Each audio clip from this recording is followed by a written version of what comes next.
I want to tell you what we've been cooking up this past year with the Hateful Eight. The Hateful Eight will have a 70mm roadshow release starting on Christmas Day. What is a roadshow, you ask? Well, back in the day, a night at the movies was a big event. People even got dressed up. They call this a roadshow. It was a limited theatrical engagement with reserved seating, a musical overture, an intermission, and they also gave you a program. A few classics released this way were Gone with the Wind, El Cid, and Ben-Hur, each presented in this grand fashion. We are doing that on Christmas Day in glorious 70mm. That's pretty cool, huh? The road shows started in the late 50s and then committed to them really big time in the 60s.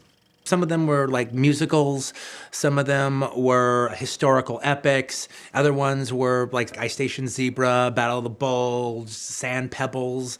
Normally, there would be about 10 extra minutes added to the movie that you'd only get to see in the roadshow version. It's really the way to go. You know, I remember going to the Cinerama Dome and watching Lawrence of Arabia and having the intermission. You got up and had a moment to talk about what you had just seen. And the whole thing was an event. I think he is reminding people that the cinema is a place to be revered. If I'm going to shoot in 65mm and release in 70, I'm not going to get 3,000 theaters to convert to 70, even if they wanted to, which they don't. It wouldn't be possible. However, we could do a roadshow version of such, where we go in 100 screens, filtered throughout America in this special roadshow version. Well, here's what makes 70mm so glorious. The movie is shot in 65mm, then projected in 70mm, with an image twice the size of what you're used to, which will make your enhanced viewing even doper.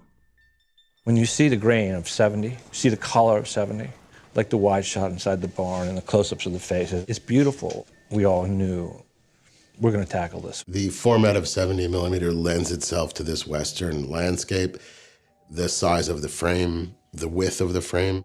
It did take a minute to get a little bit used to the width of what this could see. But within that, it's just special. You can see a lot more than you're used to. It's also very powerful to see something that big and how much detail you get. You just wouldn't think you'd be able to be in something like that again. By shooting it in 65mm, I'm guaranteeing to some degree or another, there will be 70mm film prints out there in the world screening for people who care. 24 frames a second, flickering through the projector, creating the illusion of movement. Quentin and his esteemed director of photography, Bob Richardson, were determined to have the Hateful Eight be the 11th feature shot in Ultra Panavision. Ultra Panavision is the widest format there is. When film students come to Panavision and we lead them into the theater, and we're lucky enough to have a film print of the chariot race from Ben-Hur, which is 276:1. It is Ultra Panavision 70. These kids go nuts. They jump up and down. And I noticed another kid going nuts when we showed it, a guy named Quentin Tarantino. We brought him into the theater and showed it to him.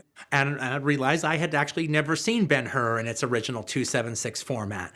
And it was truly, truly amazing. He said, "That's it. You guys have to make this work." The minute I got into Panavision, I went around, and on the far side of the wall in the darkness were these oddly shaped lenses. And I walked up. What are these? Those are the Ultra Panavisions. These lenses hadn't been used since the movie Khartoum with Charlton Heston and Laurence Olivier. So Bob is asking about them, and they're telling him, and he's thinking, whoa, this could exactly be what Quentin would like. Quentin would love these. And so he was like, are they any good? Do they work? And they go, yeah, we think so. So immediately Bob said, I want these. And I took those lenses when we flew to our locations in Telluride. And the test came back, and now it's up to him to look at it and say, how do we feel about it? Because I wanted to show him inserts, close-up, wide shots, landscapes, faces. The day that we all trudged into the DGA to finally see our test footage, we all sat down and the lights went out, and these glorious, magnificent, gigantic images came up. And all of a sudden, you were in the Old West with these incredible images that we haven't seen for decades. Ultra Panavision, when you absolutely positively got to wow everyone in the room, except no substitutes. The team had its work cut out for them, re-engineering lenses and retrofitting cameras to shoot the snowy Western. It's quite a feat. Oddly enough, since we don't throw anything away, we came up with actually a total of 5 sets of lenses, and we decided, let's go for it. We had to retrofit these cameras and rebuild them as if they were brand new cameras. So we would have the confidence that the first day they flipped the switch on these things, they were going to run until the very last day. Bob and Greg were really adamant that they wanted to preserve the look of the old optics. So next step was make the lenses compatible with the reflex and then make them compatible with the camera assistant. And each lens was its own adventure. Half the lenses had not seen light since 1965, 66. The fact that you could refurbish them and then send them out for 5 months. Yeah. Into the mountains, into the cold stage, the freezing temperatures, and they held up. They're completely usable right now. They don't even need any work on them. The level of commitment from Panavision is a testament to their belief in Bob Richardson, in Quentin, and in film. Panavision was 100% on board for what we were trying to do. And it was really lovely because they actually didn't just look at it as another movie. They looked at it as a legacy movie. Like, if we can pull this off and we make a good movie and we offer up a really dazzling visual experience for the audience, then it's going to be something that people are going to remember Panavision for. They're going to remember these lenses. They're going to remember this format. I think for the actors, it's like, oh, we're in a movie. We're not in a hard drive.